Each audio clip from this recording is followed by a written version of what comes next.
حضرت بلال رضی اللہ تعالیٰ عنہ سے ایک دفعہ کسی نے پوچھا کہ آپ نے پہلی دفعہ حضور نبی کریم صلی اللہ علیہ وآلہ وسلم کو کیسے دیکھا؟ حضرت بلال رضی اللہ تعالیٰ عنہ فرماتے ہیں کہ میں مکے کے لوگوں کو بہت ہی کم جانتا تھا، کیونکہ غلام تھا اور عرب میں غلاموں سے انسانیت سوز سلوک عام تھا۔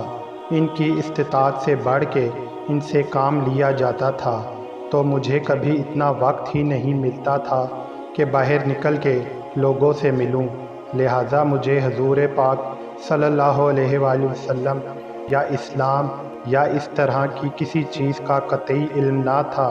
ایک دفعہ کیا ہوا کہ مجھے سخت بخار ہو گیا۔ سخت جاڑے کا موسم تھا اور انتہائی ٹھنڈ اور بخار نے مجھے کمزور کر کے رکھ دیا، لہٰذا میں نے لحاف اوڑھا اور لیٹ گیا۔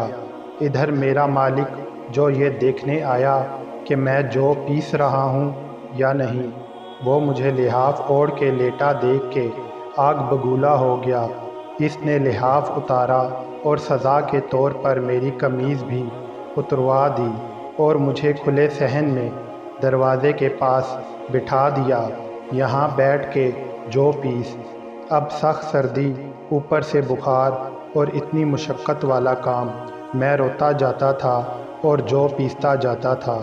کچھ ہی دیر میں دروازے پہ دستک ہوئی۔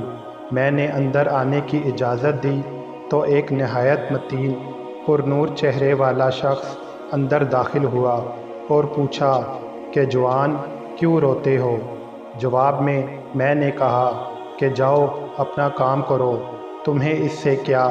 میں جس وجہ سے بھی روں، یہاں پوچھنے والے بہت ہیں لیکن مداوع کوئی نہیں کرتا۔ قصہ مختصر کہ بلال نے حضور کو کافی سخت جملے کہے۔ حضور صلی اللہ علیہ وآلہ وسلم یہ جملے سن کے چل پڑے۔ جب چل پڑے تو حضرت بلال رضی اللہ تعالیٰ عنہ نے کہا کہ بس میں نہ کہتا تھا کہ پوچھتے سب ہیں لیکن مداوع کوئی نہیں کرتا۔ حضور صلی اللہ علیہ وآلہ وسلم یہ سن کر بھی چلتے رہے۔ حضرت بلال رضی اللہ تعالیٰ عنہ کہتے ہیں کہ دل میں جو ہلکی سی امید جاگی تھی کہ یہ شخص کوئی مدد کرے گا، وہ بھی گئی، لیکن بلال کو کیا معلوم کہ جس شخص سے اب اس کا واسطہ پڑا ہے وہ رحمت للعالمین ہے۔ حضرت بلال رضی اللہ تعالیٰ عنہ کہتے ہیں کہ کچھ ہی دیر میں وہ شخص واپس آ گیا۔ اس کے ایک ہاتھ میں گرم دودھ کا پیالہ اور دوسرے میں کھجوریں تھیں۔ اس نے وہ کھجوریں اور دودھ مجھے دیا اور کہا کھاؤ پیو اور جا کے سو جاؤ۔ میں نے کہا تو یہ جو کون پیسے گا؟ نہ پیسی تو مالک صبح بہت مارے گا۔ اس نے کہا تم سو جاؤ، یہ جو پسی ہوئی مجھ سے لے لینا۔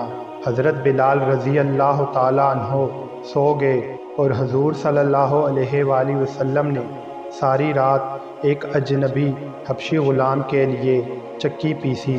صبح حضرت بلال رضی اللہ تعالیٰ عنہ کو پسی ہوئی جو دی اور چلے گئے۔ دوسرے رات پھر ایسا ہی ہوا، دودھ اور دوا بلال کو دی اور ساری رات چکی پیسی۔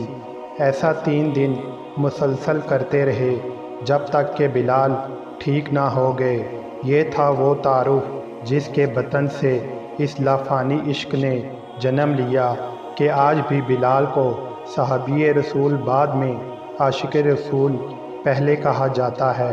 وہ بلال جو ایک دن اذان نہ دے تو اللہ تعالیٰ سورج کو طلوع ہونے سے روک دیتا ہے۔ اس نے حضور صلی اللہ علیہ وآلہ وسلم کے بعد اذان دینا بند کر دی، کیونکہ جب اذان میں اشہد ان محمد رسول اللہ تک پہنچتے تو حضور کی یاد میں ہچکیاں بند جاتی تھیں اور زار و قطار رونے لگتے تھے۔ اثار اور اخوت کا یہ جذبہ اتنا طاقتور ہے۔ اللہ ہم سب کو عمل کی توفیق عطا فرمائے، آمین۔